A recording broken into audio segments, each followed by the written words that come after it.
अस्सलाम वालेकुम जी। पाकिस्तान क्रिकेट के जो तीन चार इश्यूज हैं उसके ऊपर बात करेंगे। सबसे पहले तो बात करते हैं, आकिब जावेद ने आज प्रेस कॉन्फ्रेंस की, उसमें जो तीन चार उन्होंने बातें की उसके ऊपर मैं डिस्कस करूंगा। फिर उसके अलावा और भी बहुत बातें। उन्होंने एक बात की कि न्यू कीपर्स के ऊपर, नए जो कीपर्स हैं उनके ऊपर काम हो रहा है। बिल्कुल ज़रूर काम होना चाहिए, इसमें कोई शक नहीं है, कोई गलत बात नहीं है। लेकिन बात यह है कि नए विकेट कीपर के ऊपर काम ज़रूर होना चाहिए, लेकिन नए विकेट कीपर को रिजवान के ऊपर नहीं रखना चाहिए। जो रिजवान के साथ नाइंसाफ़ी हो रही है, रिजवान भी इस कैंप में थे और हैं भी, लेकिन रिजवान की जितनी परफॉर्मेंसेज है उसको जिस प्लान के साथ, प्री प्लान के साथ जिस तरह उसको बाहर किया जा रहा है, वो तरीक़ेकार गलत है। ठीक है ना? और उसके बाद इनसे सवालात भी हुए बाबर आजम के बारे में, रिजवान के बारे में। इन्होंने स्ट्रेट अवे ये नहीं बोला कि वो हमारे प्लान का हिस्सा नहीं है। ठीक है, कहीं ना कहीं लोग ये इनके इस बयान को ये भी समझ सकते हैं कि यार ये सही बात कर रहे हैं। लेकिन जो लोग जिस तरह मैं भी सोचता हूँ, हो सकता है मैं ये समझूं कि नहीं, फिलहाल मीडिया के सामने आके खुल के नहीं बोल रहे कि हमारे प्लान का हिस्सा नहीं है। बस उन्होंने कह दिया हाँ जी, अगर चीज़ें बेहतर करेंगे, सही कर लेंगे तो ज़रूर इनको खिलाया जाएगा। फिर उसके बाद उन्होंने ये भी बोला कि जी सीनियर हो जूनियर हो, चाहे एशिया कप है, चाहे T20 वर्ल्ड कप है, चाहे कोई सी भी क्रिकेट है, T20 भी, उसमें कहीं ना कहीं वो आ सकते हैं। तो इसका मतलब ये इनकी बातों से कहीं ना कहीं ऐसे लगता है कि बाबर आजम रिजवान के आगे क्रिकेट है भी और नहीं भी है। ये इनकी जो है वो बातों से लगता है। उसके बाद इन्होंने फिटनेस की बात की। जी फिटनेस के ऊपर काम कर रहे हैं। 2002 में जब first time national cricket academy लगी थी, 3 महीने की, इस प्रेस कॉन्फ्रेंस में इन्होंने ये भी बात की। चलो यार, बहुत अच्छी बात है ना कि कम से कम लड़कों को सुबह 5 बजे उठने का मौका मिल रहा है। और क्रिकेटर का काम ही यही है कि जल्दी उठे और पूरा दिन वर्कआउट करे या ट्रेनिंग करे, फिर उसके बाद रेस्ट करे। मैं 2002 की एकेडमी की क्यों बात कर रहा हूँ? यही यही लोग थे वहाँ पे, यही आकिब जावेद और लोग थे। सुबह 5 बजे उठाया जाता था, भगाया जाता था, दौड़ाया जाता था, डेली का काम था ये। उसके बाद बीच में कई इसका ब्रेकफास्ट का लंच रेस्ट होता था, फिर उसके बाद और कुछ होता था, फिर आप होटल चले जाते वापस। फिर दोपहर को 2:30-4 बजे आते थे, नेट सेशन होता था। ठीक है, बॉलिंग बैटिंग होती थी। 3 महीने का कैंप था, वो चला ही नहीं। फास्ट बॉलर सारे अनफिट, लड़के अनफिट हो गए। और उस कैंप के अंदर इतना भगाया जा रहा था, इतनी ट्रेनिंग कराई जा रही थी। मैं 100% समझ सकता हूँ यहाँ भी यही हाल हो रहा होगा, क्योंकि यही आकिब जावेद, जब मैं पाकिस्तान टीम के अंदर था, ये बॉलिंग कोच थे। ठीक है, वकार यूनुस भी थे उसके अंदर। तो ये पाकिस्तान टीम के कितने लड़कों ने टीवी पे बैठ के ये बात कर भी चुके हैं कि ये भगाते बहुत थे, ये ट्रेनिंग बहुत कराते थे। इन वकार यूनुस और आकिब जावेद, इन दोनों के दिमाग में पता क्या चीज़ थी? क्योंकि मैं तो था वहाँ पे, मैं सुनता भी था। इन दोनों के दिमाग में ये चीज़ थी, भगाओ इनको जितना भगा सकते हो, तभी इन लोगों की फिटनेस जो है वो बेहतर होगी। और सीजन के दौरान मैं इस चीज़ का गवाह हूँ, मेरे साथ ही हो चुका है। सीजन के दौरान नेट सेशन पे 8-8 ओवर, 10-10 ओवर, 12-12 ओवर का स्पेल करवाया जाता था। लंबी लंबी बॉलिंग करवाई जाती थी, ट्रेनिंग करवाई जा रही है, सब कुछ करवाई जा रही है। मैं क्यों कह रहा हूँ? क्योंकि ये आकिब जावेद अब इस कैंप का हेड है। ठीक है, इंसान की सोच कभी भी नहीं बदलती, वो वैसे का वैसे ही होता है। अभी भी आपके सामने नसीम शाह कह रहे, आकिब जावेद कह रहा है नसीम शाह अनफिट था, नसीम शाह बॉलिंग कर रहा है, वसीम जूनियर भी अनफिट था, वो कहीं बॉलिंग कर रहा है। इस गर्मी में इनसे बॉलिंग भी करवाई जा रहे हैं, फिटनेस के ऊपर काम भी हो रहा है, फील्डिंग सेशन, ट्रेनिंग, सब कुछ हो रहा है। तो भाई, जब आप इस गर्मी में इतना कुछ करवाओगे, आकिब जावेद साहब, ये हमारे टाइम की, आपके टाइम की गर्मी नहीं है। अब गर्मी का सिस्टम या सर्दी का सिस्टम बदलता जा रहा है। सर्दी होती है तो बहुत सख्त होगी, गर्मी होती है तो बहुत गर्मी होती है, ह्यूमिडिटी बढ़ती जा रही है। तो जब इतनी ज़्यादा होगी तो उसमें ट्रेनिंग बड़ा तरीके से सोच समझ के ट्रेनिंग करवानी पड़ती है। लेकिन मुझे पता ना इन सबों की सोच क्या है। ये इसी तरह भगा रहे होंगे। आप देख लेना, ये जो प्रेस कॉन्फ्रेंस में आके बातें करते हैं ना, ये कैंप चलता रहेगा, कोई मसला नहीं, इस कैंप में सब कुछ होगा। आप भी इधर ही है, मैं भी इधर ही हूँ। मैं इसीलिए आपको कहता हूँ ना, ये जब कैंप खत्म भी हो जाएगा या नहीं भी खत्म हो जाएगा, कितनी फिटनेस की इंप्रूवमेंट होती है, कितनी बैटिंग की इंप्रूवमेंट होती है।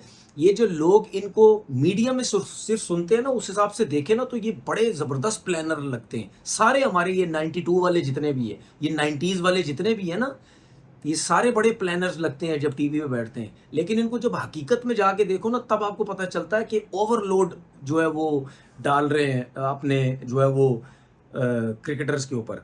अच्छा, उसके बाद दूसरा टॉपिक ये था कि अब्दुल रज़ाक और वहाब रियाज की बात करते हैं। यही अब्दुल रज़ाक साहब वहाँ पावर हिटर, पूरे पाकिस्तान के लड़कों का वहाँ कैंप लगा, उसमें पावर हिटिंग सिखाई जा रहा है, सिखाई जा रहा है। पता नहीं ये क्या बनेगा, जो प्रॉपर बैट्समैन है उनका भी क्या हाल होगा, मेरी समझ से बाहर है। ठीक है, उसके बाद वहाब रियाज की बात कर लेते हैं। ठीक है, मतलब अगर आप किसी बॉलर्स को बताते हैं ना, ये कोई कोच होता है, ठीक है, वो जो है वो ऐसा कोच रखा जाता है जिसको नया बॉल करना आता हो, जिसको नया बॉल करना होता है, जिस बॉलर को नया बॉल करना आता हो वही आपको बताएगा कि स्विंग कैसे होता है, इन स्विंगर कैसे होगा, आउट स्विंग कैसे होगा, लाइनर लेंथ क्या होगी। ठीक है, अगर आपने कट करना है बॉल, इन कटर आउट कटर करना है, वो कैसे करना है। ठीक है, ये जो बेहतर तरीके से नए लड़कों को जो कोचिंग है वो हमेशा नया बॉल करने वाला बॉलर करता है। ये जो तेज तेज जोर मारने वाले होते हैं इनको बिल्कुल ना, ये अच्छे कोच होते हैं ना ये किसी को बता सकते। बाकी तो आपको पता है ना, वहाब रियाज तो इस तरह चल रहा है क्रिकेट बोर्ड में, जिस तरह लगता है वो सिर्फ चेयरमैन बनना रह गया है। वो चेयरमैन भी बन जाएगा जिस तरीके से वो चल रहा है, हर काम तो वो उससे करवाई जा रहे हैं। ये मैं मेरे साथ पूरा पाकिस्तान ये बात कर रहा है, ठीक है ना, कि वो सिर्फ चेयरमैन ही बनना रह गया, बाकी सारे काम कर रहा है। और ये दोनों जो हैं इधर कैंप के अंदर है, और आकिब जावेद ने बोला ये कैंप चलता रहेगा, अक्टूबर तक चलेगा, ये जब तक भी चलेगा। ये दोनों लेजेंड लीग खेलने इंग्लैंड जा रहे हैं, ठीक है, और ये इस कैंप का हिस्सा है। आप सोच सकते हैं कि ऐसे ऐसे लोगों को नौकरियां दे दी जाती हैं, काम करवाया जाता है, जिनके पास थोड़ा बहुत टाइम होता है, आ जाओ जी पाकिस्तान क्रिकेट बोर्ड के साथ काम करके थोड़े पैसे बना लो, उसके बाद फारिग हुए, टाइम नहीं है तो चलो जी बाहर जाके लीगें खेलने चले जाओ। अब इसमें किसकी गलती है? जो करता धरता है, जो इनको ला के रखता है उसी की गलती है, क्योंकि ये कैंप चल रहा है, ये दोनों वहां जाके मजे लेंगे, क्रिकेट खेलेंगे, सब कुछ करेंगे। ठीक है, उसके बाद तीसरा टॉपिक ये है, अजहर महमूद की बात कर लेते हैं। अजहर महमूद साहब को अप्रैल अप्रैल तक रखा गया है। क्यों रखा गया? ये जो 2026 अप्रैल की बात है। क्यों? इनका जी कॉन्ट्रैक्ट अभी बाकी है। ठीक है, तो कॉन्ट्रैक्ट तो जैसन गिलेस्पी का भी बाकी था, कॉन्ट्रैक्ट तो गैरी क्रिस्टन का भी बाकी था। उनको क्यों धक्के दे के टीम से कोचिंग से फारिग किया? अजहर महमूद को क्यों नहीं आप फारिग कर सकते? अजहर महमूद को इसलिए रखा गया, ओ जी रेड बॉल का टेस्ट कोच इनको रख लेते हैं, टेस्ट क्रिकेट का हेड कोच रेड बॉल का। बाकी जब अप्रैल में इनका कॉन्ट्रैक्ट खत्म होगा उसके बाद देखेंगे। भाई उस बंदे को ना कोचिंग का एक्सपीरियंस, ना कहीं हेड कोच बना। ठीक है, तो भाई मुझे एक बात बताओ, काउंटी में ही कहीं बता दो हेड कोच बना हो। सारी जिंदगी वो बंदा इंग्लैंड में रह रहा है। मैं हमेशा बोलता हूँ ये जो इंग्लैंड की नेशनलिटियों वाले ना, इनको तो पाकिस्तान में लगना भी नहीं चाहिए। लेकिन हमारा जो ये करते धरते लोग हैं, जिनके हाथ में पोजीशनें आ जाती हैं, बोर्ड जिन लोगों के हाथ में आया था, उनको पता ही नहीं होता, या उनको पता नहीं है, या उनके अराउंड ऐसे क्रिकेटर्स बैठे हुए हैं जो उनको गलत फीड किए जा रहे हैं कि ये कर लो, वो कर लो, ये कर लो, वो कर लो। तो जब तक आप चाहे चाहे आप क्रिकेटर हैं, ठीक है, या आप नॉन क्रिकेटर हैं, आपको जब तक चीजें रन करने की समझ नहीं आएगी तो इसी तरह क्रिकेटर्स अराउंड जो होंगे वो आपको बेवकूफ बनाते रहेंगे। अब अजहर महमूद का कोई एक्सपीरियंस नहीं है भाई। यही चैंपियन ट्रॉफी में थे ना, असिस्टेंट कोच थे ना, क्या हुआ वहां पे? क्या हुआ? बॉलिंग कोच, असिस्टेंट कोच आपकी भरमार थी, क्या हुआ उन सबका? सबको ओहदे दे दिया। आकिब जावेद साहब अबूरी कोच थे, उनको भी वहां से निकाल के एकेडमी का डायरेक्टर बना दिया, इसको अजहर महमूद को हेड कोच बना दिया। कोई सर पैर नहीं है। तो भाई आपकी क्रिकेट बर्बाद तो होनी है ना। वो उसका क्या होगा? वो अभी इंग्लैंड बैठा हुआ है, ठीक है, वो पिछली दफा भी पहला टेनोर भी था उसका एज अ बॉलिंग कोच, कुछ भी नहीं किया, नौकरी खत्म, इंग्लैंड चला गया। अभी भी इंग्लैंड चला गया। वो आएगा मजे से आराम से, जब टेस्ट क्रिकेट स्टार्ट होने लगेगी, एक आध महीना, 1.5 महीना पहले आएगा, लड़कों के साथ रहेगा, उसके बाद उसका अगर टेनोर जब खत्म होगा, रखना होगा रखेंगे नहीं, वो भी इंग्लैंड चला जाएगा। वो भाई ये लोग रहते ही नहीं। जो बंदा पाकिस्तान में रहता ही नहीं, उसको उसको ओहदा देने का क्या मकसद है? यही न चीजें क्लियर नजर आती है। सियासत चल रही है, सियासत हो रही है इस वक्त। मैं आपको सही बताऊं, ये जो क्रिकेट बोर्ड आया है ना, ये क्रिकेट बोर्ड, मैं और क्रिकेट बोर्ड्स को भी बहुत बोलता हूं, लेकिन ये क्रिकेट बोर्ड मुझे ऐसा लगता है कि मतलब ये नहीं, प्रॉपर सियासत चल रही है। अपना बंदा आना है, बस इसी शहर का बंदा आना है, इस शहर के अलावा कोई लोग आने नहीं है, सिर्फ अपने लोग लेके आने हैं। ठीक है, अब ये जिस तरह मैंने ही बोला है कि ये चेयरमैन साहब को कौन गाइड कर रहा है कि यहीं के लोग आने, इसी शहर के लोग आने, इसके अलावा किसी शहर के लोगों को हमने जॉब्स नहीं देनी है। तो अब ये क्लियर एक चीजें नजर आ रही है ना, ऐसा तो नहीं है ना बटन लगे हुए आंखें बंद हैं। ठीक है, कुछ नजर नहीं आ रहा। क्लियर एक चीज नजर आ रही है कि एक ही जगह के लोगों को जो है वो प्रमोट किया जा रहा है। इस तरह फील हो रहा है कि बाकी जो शहर के लोग हैं वो फारिग हैं, उनको कुछ पता नहीं है। ठीक है भाई, जब आपकी मेन एकेडमी लगती है, जब मेन एकेडमीज आपकी मुल्तान में भी है, कराची में भी है, और एक आध और जगह होगी, हुई तो हुई, पता नहीं, वो भी नहीं है। पूरे पाकिस्तान में तो 2 अकेडमी है सिर्फ। जब आपकी मेन एकेडमी क्या होती है, जब यही पाकिस्तान प्लेयर होते हैं या आपके डोमेस्टिक के टॉप के क्रिकेटर्स आते हैं, जब एकेडमी लगती है, उसमें फिर आपके हर पूरे पाकिस्तान के शहर के कोचेस बुलाए जाते हैं। और मैं तो इस नेशनल क्रिकेट एकेडमी में ऐसे ऐसे लड़कों को देख रहा हूँ जो बैटिंग सिखा रहे हैं यार। उनका फ्रंट फुट उनको निकालना ही नहीं आता। सारी जिंदगी टल्ले घुमाए उन्होंने, उल्टे सीधे बैटों से उन्होंने क्रिकेट खेली है। वो वहां पे एकेडमी में खड़े होके वो सिखा रहे हैं जी, पैर निकाल के सीधा कैसे मारना है। और उन क्रिकेटर्स का चेक तो करो, पैर कैसे निकाल रहे हैं वो। नाम मैं इसमें नहीं ले रहा, फिर बोलेंगे यार ये नाम लेके बात करता है। उनको बुरा तो सबको लगता है कि जब मैं नाम लेके बात करता हूँ, तकलीफ होगी सबको। ऐसे ऐसे कोचेस वहां पे ला के बिठाए हुए, ऐसे ऐसे बॉलर्स जिनको नया बॉल करना नहीं आता, जिनको बॉलिंग का कख नहीं पता कि बॉलिंग है क्या। उसके बाद मीटिंग होती है जी, एक और टॉपिक, गवर्निंग बोर्ड की मीटिंग होती है। उसमें सारे लोग, आपने देखा, फुटेज देखी, सारे लोग आपको बैठे हुए वहां पे नजर आते हैं। ठीक है, 1998 से 99 से मैंने फर्स्ट क्लास क्रिकेट स्टार्ट की, 2025 हो गया। ठीक है, गवर्निंग बोर्ड की मीटिंग होती है, इतने अरब रुपए का बजट हो गया, इतने अरब रुपए पास हो गए। ओ भाई, 1998 से क्रिकेट खेल के 2025 हो गया, मैंने खेल भी ली, क्रिकेट छोड़ भी दी, 2025 भी हो गया। थकी हुई थर्ड क्लास सिस्टम, थके हुए ग्राउंड, ग्रेड 2 में थके ग्राउंड, फर्स्ट क्लास थके ग्राउंड, वही है सब कुछ। कोई ग्राउंड में तब्दीली नहीं आई। ठीक है, कोई चीजें बेहतर नहीं हुई, वही थर्ड क्लास स्टैंडर्ड है। वो तो भाई इतने पैसे बजट पास कराने का फायदा क्या। उसका फायदा ये है कि बोर्ड में लोग आएंगे, उनके लिए बजट है, वो उनको पैसे देने, अपनी मर्जी के सिलेक्टर्स आएंगे, अंधाधुन उनको पैसे देने, मेंटोर कहीं रख दिए, अंधाधुन उनको पैसे देने। अभी जो मेंटोर्स 5 रखे हुए थे, इनको फारिग कर दिया गया है। उसमें से कुछ 1-2 ने शायद खुद ही छोड़ दिए, बाकी जो 2-3 रह गए हैं उनको फारिग कर दिए, और 3-4 महीने की उनकी सैलरी बाकी है। उनको फ्री में पैसे मिलेंगे, 50-50 लाख रुपए।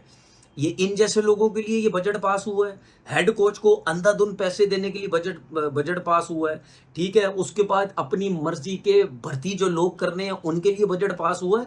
ये इन लोगों के लिए बजट पास हुआ है, या कहीं ग्राउंड जो है वो बना दिए, कहीं थोड़ा बहुत कर दिया। अभी यही मुझे एक बात बताएं, यही चैंपियन ट्रॉफी से पहले नेशनल स्टेडियम का काम हुआ, ग्राउंड्स का, और लाहौर का काम हुआ। नेशनल स्टेडियम का क्या काम हुआ है, जो आपके बोर्ड के लोग आके प्रेस कॉन्फ्रेंस करके चले गए, वो जी नेशनल स्टेडियम तो लाहौर से भी अच्छा बना। कहाँ बना लाहौर से अच्छा? आपने सारी इन्वेस्टमेंट लाहौर पे कर दी, बिल्डिंगें आपने लाहौर में बना दी ग्राउंड की। ठीक है, जंगले आपने सामने से हटा दिया, ओपन सारा आपने उसको कर दिया। नेशनल स्टेडियम में क्या किया आपने? नेशनल स्टेडियम सिर्फ सामने एक बिल्डिंग बनाई गई क्रिकेट बोर्ड ने, उसके अलावा क्या किया? वो पुराने जंगले थे, जो छोटे छोटे गैप्स थे, वो खत्म करके वो दूसरे जंगले लगा दिए। जंगले तो आपने लगा दिए, आपने जंगले तो नहीं हटाए। उसके बाद ग्राउंड के अंदर ही स्क्रीन लगा दी, जिसपे चैंपियन ट्रॉफी पे आईसीसी ने बोला यार ये क्या है, ये क्या किया आप लोगों ने? ये जो स्टैंड है, इस स्टैंड पे जो लोग बैठेंगे इनको आप टिकट्स फ्री करेंगे। क्या किया उसके बाद? छत वही गंदी, ना आपने छतें साफ कराई, ना कुछ किया। आपने किया क्या नेशनल स्टेडियम में? कुछ भी नहीं किया। सारी इन्वेस्टमेंट काम सिर्फ लाहौर के अंदर हुआ, उसके अलावा तो कहीं नहीं हुआ। तो आपने तो वादा किया था, ठीक है, चेयरमैन साहब ने तो वादा किया था कि भाई अभी नेशनल स्टेडियम का भी काम बाकी है, तो कब काम स्टार्ट होगा ये हमें पता नहीं, कब काम स्टार्ट होगा। तो ये जितना भी बजट है ये नीचे नहीं लगाना, ये ग्रेड 2 पे नहीं लगाने, वहां पे ग्राउंड्स बेहतर नहीं करने, फर्स्ट क्लास में चीजें बेहतर नहीं करनी।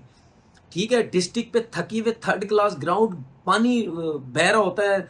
ठीक है, गंदी गंदी कंडीशन सारी, बिल्कुल थर्ड क्लास ग्राउंडों में क्रिकेट हो रही होती है। अब मैं एक और चीज बताऊं, सीनियर डिस्ट्रिक्ट के, ये डिस्ट्रिक्ट पे पाकिस्तान की जो डिस्ट्रिक्ट होती है उसमें 60-70 कोचेज ऐसे हैं, ठीक है, जिन्होंने राब्ता भी किया, जिन्होंने बात भी की मेरे से। उन्होंने बोला भाई 2 लाख रुपया हमारी सैलरी है, 10 महीने से हमें सैलरी नहीं मिली। अब ये ड्रामा ना करो, कॉन्ट्रैक्ट खत्म हो चुका है, रिन्यू हो रहा है, तो ये भाई जिसका कॉन्ट्रैक्ट रिन्यू हो रहा है या नहीं हो रहा, बोर्ड ने तो 10 महीने से सैलरी नहीं दी, जो हमें पता चल रहा है, जो लोगों से पता चल रहा है, हमें सैलरी नहीं दी। उसके बाद ये सीनियर डिस्ट्रिक्ट हो रही है, 1000 रुपए मिल रहे एक लड़के को, कोचिस को भी 1000 रुपए, लड़के को भी 1000 रुपए। 1000 में क्या होता है भाई? और कंडीशन देख लो ग्राउंड की, थकी हुई थर्ड क्लास। वॉशरूम के हाल देख लो सब कुछ। तो ये जो बजट पास होता है, गवर्निंग बोर्ड के लोग जब बैठते हैं, तो ये बजट मैंने जिस तरह बताया ना उन चीज़ों के लिए पास होता है। आप बजट उस टाइम उसलिए इसलिए पास करवाते हैं कि आपका जो नीचे का सिस्टम है वो बेकार है, लड़कों को फैसिलिटीज़ अच्छी नहीं मिल रही, ठीक है, सब कुछ बेकार है।